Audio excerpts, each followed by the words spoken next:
Hello and welcome to the Jamaica Premier League 2020 Review Show. I am Jermaine and with me is... And I'm Nadine. And in this very first edition of the show, very exciting package for you, including highlights of the first weekend of the competition. But before we go into the highlights, Jerry, tell us a bit about the league. And I'll be concise with it because this year's competition is just that, concise and compact. 8 teams instead of 24 that existed in last year's competition. Promises to be very, very, very, very exciting. We'll be right back.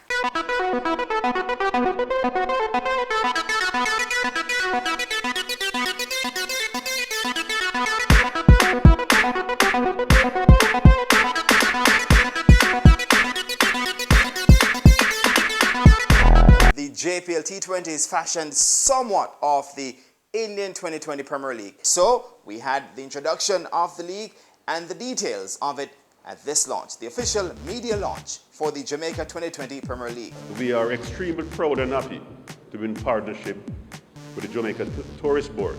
They have channeled our cause, and this has started from last year. And this year, we have moved a step further, where we can now seek to launch the Jamaica Premier League, JPL.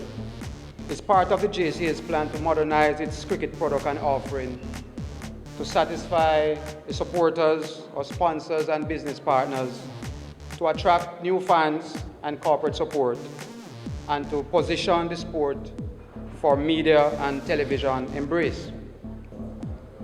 Let me start off by saying the RGR Communications Group is very pleased to be in this partnership with the Jamaica Cricket Association to bring to cricket fans the Jamaica T20 Cricket Premier League 2012. This partnership with the JCA for us is one that's very exciting and one that we look forward to continuing in the future.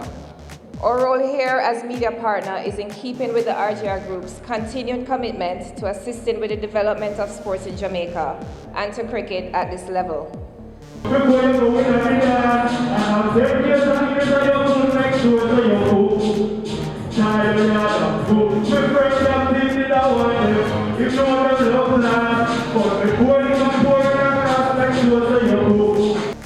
So on behalf of all the players involved in this competition, we just really like to say a big thank you to the sponsors and also the JCA for staging this competition.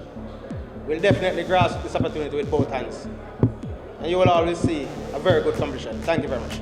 So we'll get right into the action now. But just to remind you that the JPL T20 is fashioned somewhat off the very exciting Indian 2020 Premier League.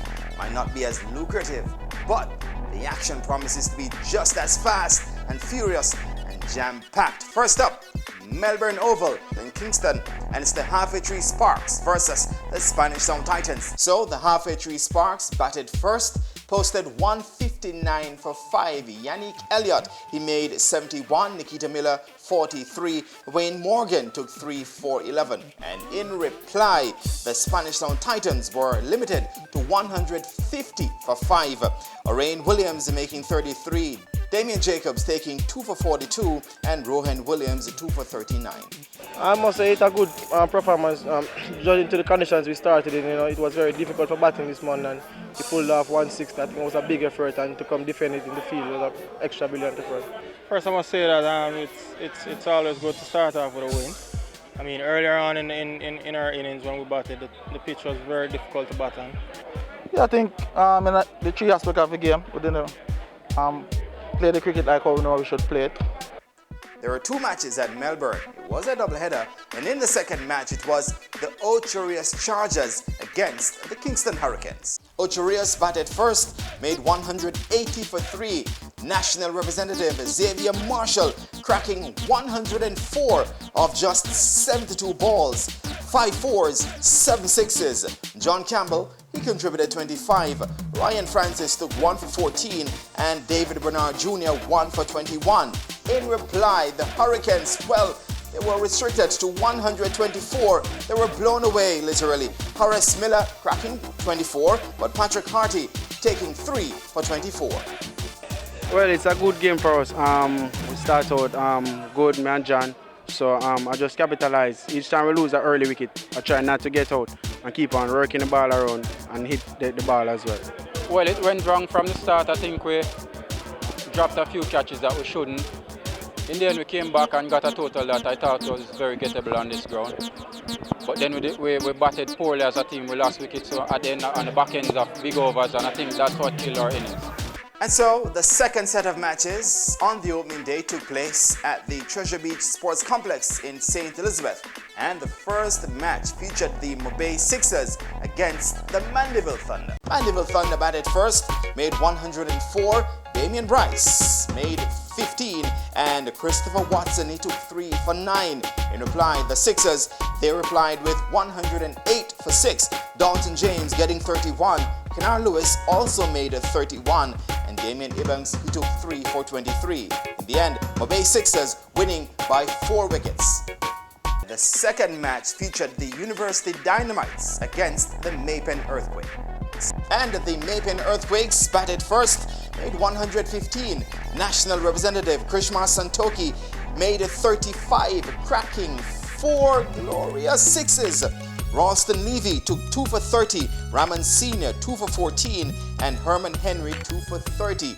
But the Dynamites blasted their way to victory when Nkrumah Bonner made 86, a West Indies representative cracking 4 sixes and 8 fours, Santoki taking 2 for 18. But in the end, the Dynamites coming up with 116 for 2 in reply to win by 8 wickets, a comfortable victory.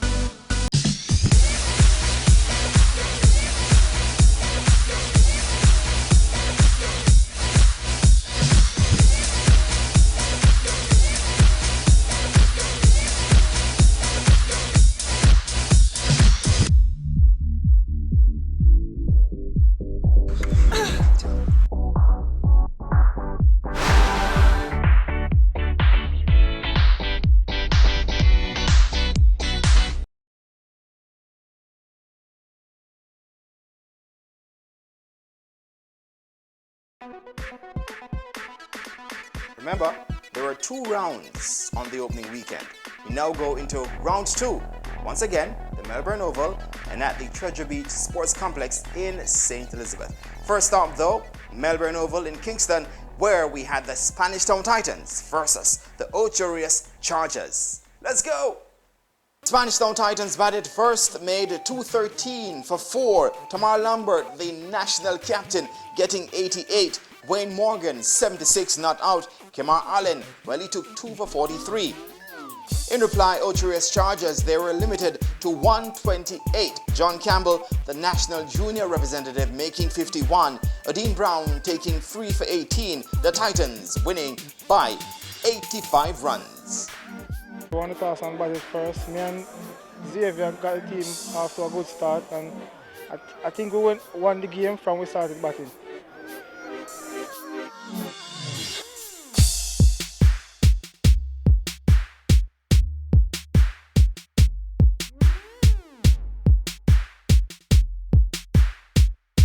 Next up, it's the Halfway Tree Sparks versus the Kingston Hurricanes.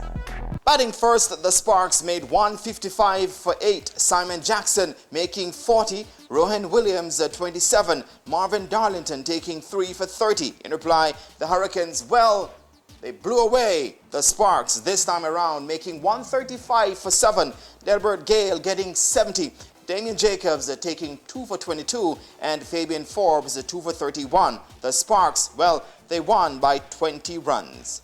Now it's down to the Treasure Beach Sports Complex in St. Elizabeth. First match, it's the Mobay Sixers versus the Maypen Earthquakes.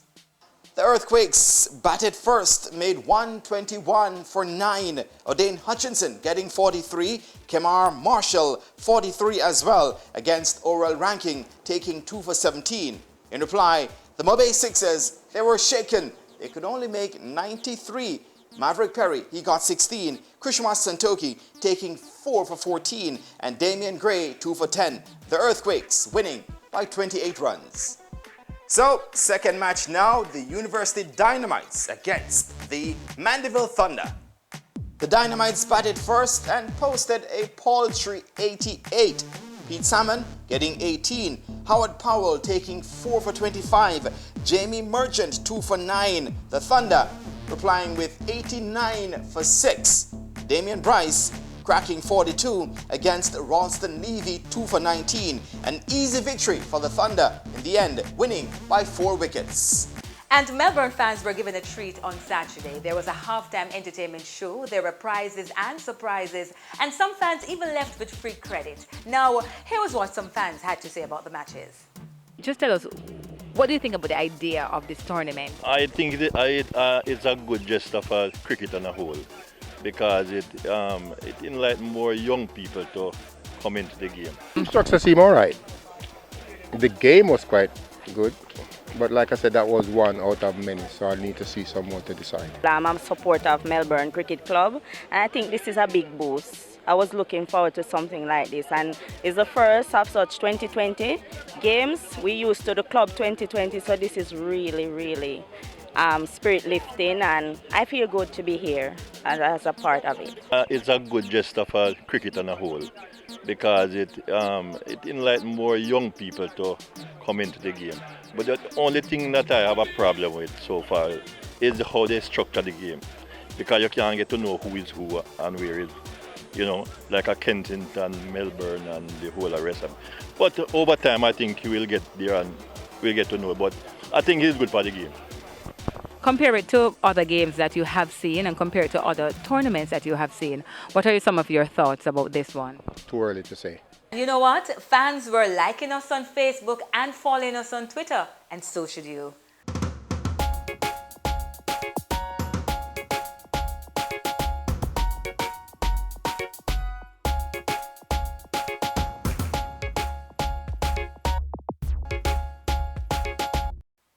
Right, so it's time now for our player profile.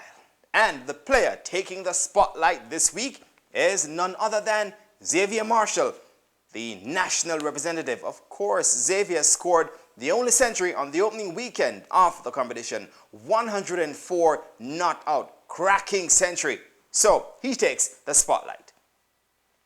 All right, Xavier, now it was a cracking century from you, 104 not out, some 7 sixes. Tell us how you felt about scoring the very first century in the JPL T20 competition. Well, it was a good one for me. Been working, doing some batting at Sabina Park. Didn't do much when I was in St. Ann, but I came to Sabina Park at the trials and started to knock a few balls, and it paid off. Okay, Xavier, now you have quite a following. Do you at times feel like, with being so inconsistent at times, that you've let your fans down in any way? I would say I'm still a young person, so I don't think I let them down. I still can go there and get the job done, both from Jamaica team and the West Indies team, and also St. Ann team as well, because I start from there. So I don't think that I let down the fans. I still have a lot more to give, so I wouldn't say that. All right, now, of course, there are a few people who would feel let down or disappointed in you not going on from, let's say, your youth days. What would you say to those people? Well, I would say have some patience. I'm still working on my game, and I just know that I'm going to come out good. I just have to continue working, concentrate on the game, and put other things aside, and know that this is my job. I have to do it, and I also have a family who's depending on me too, so I have to do that. All right, tell me, David, honestly, do you feel rejected at times by even your fans? Yeah, I do, but I stay strong. I can tell you, I'm very strong. At times I feel that way, especially when I see some guys playing who I know they're not better than me. Just the work that they put in, it working out for them. So as I said before, the work that you put in, nothing achieved without hard work. Have to work hard. Yeah, and talent is not a reserve ticket. It's been an up and downhill for you, quite a struggle at times, Xavier. So how much help do you get from, let's say, the Cricket Association and even the clubs? No, I would say I get more help from the clubs, not the national team. I don't get help from the national team. I would say by Code Clan Simmet and the manager for Senton also. I would say these are the two people who most stick by me. Yeah, and my mother and also my girlfriend. Xavier, are you willing to do this for them? Make these sacrifices for them? Yeah, I'm willing. I'm willing. I just have to, as I said before, put in the work. Yeah, I know it will pay off because I used to do this. I used to bat a lot of bars when I was a youth playing. Yeah, and I used to score a lot of runs. But it's just the work that I put in. Yeah. Now, Xavier, a number of players have taken time off from the game, let's say Marlon Samuels, for various reasons. Do you feel motivated by, let's say, Marlon Samuels' return to international cricket? Yes, I've been watching him since he get back, doing very well for the West Indies, and that's to show you that don't give up in life. You know, you go through a lot of stuff, but from your life there is hope. Certainly, giving up is not an option for you. I don't surrender to fatigue. That won't happen. I won't give up. I don't surrender to fatigue. Now, you're here playing in the JPL T20, but what are your aspirations and your ambitions at the moment? Well, for the 2020, I did not get selected, but yeah, I also have the 1 day and the 4 days coming up. So I just have to keep on training and try to get myself in better shape so that when that time come around, I'll be in one of those spots, if not both of them. And looking a bit closely now, Xavier, at your own talent, you did quite well for the West Indies and Jamaica at the junior level. But how do you describe your own talent? Have you lived up to your talent? No, I wouldn't say I don't do justice. I keep on hearing that I have a lot of talent, but as coach would say, talent is not a reserve ticket. You have to work towards that. So I just need to put in the work and concentrate and be a consistent batsman. And as you move forward, Xavier, what are some of the things that you think you can do to get better? Well, it been I would say a rough time with training wise, and I also have to do other stuff. Meanwhile, separate training with other stuff. And I think when I used to be in school, I practice a lot more. The facilities is a big problem as well, because you don't have facilities in country. If that was the case, like when I was in school, I would be still playing probably for West Indies right now. But I'm still fighting on and continue to work hard.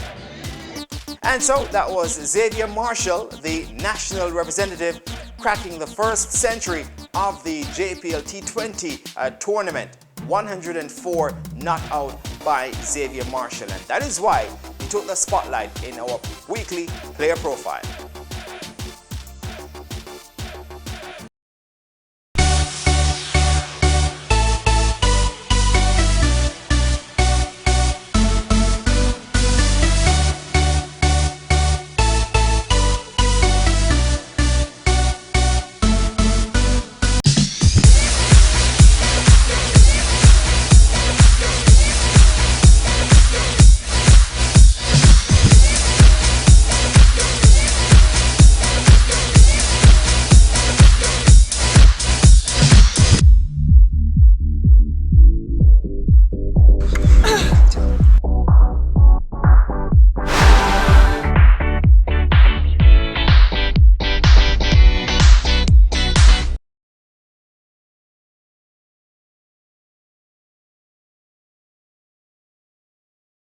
Did you know that West Indies recently won the ICC World T20? And guess what?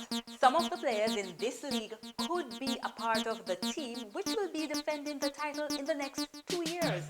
But for now, you could be a winner too, just by answering this question. Who were the Jamaican players that were a part of the West Indies team that won the recent ICC World T20 Championship in Sri Lanka? You can send your answers to the JPL T20 Facebook page. Correct answers will be placed in a pool and our lucky winner announced during next week's show. And here are some of the comments which you sent on Facebook and Twitter over the weekend. Shade Reed, a supporter of Ocherias, said, I hope the Ocherias team wins on Sunday against Spanish Town Titans and my favorite players make some runs. Cassius Burton, a member of the University Dynamites, commented on a photo. "Who is that? Over the moon celebrating that dismissal. That's quite funny." Yannick Elliott, another player from Harford Sparks, also commented on a photo. He said, "Happy moment for me. I was named man of the match and received $10,000. There was also a comment from Christy Vibes, a member of the Kingston Hurricanes team.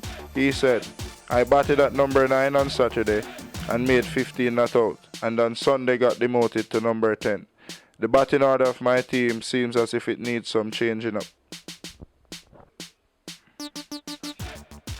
And so that was the very first show in the Jamaica Premier League 2020 Review Show. Certainly hope you enjoyed it. I am Jerry Main. And I'm Nadine. We'll be back next week with more. Yes, and ensure that you do go out and support the matches. See you next week.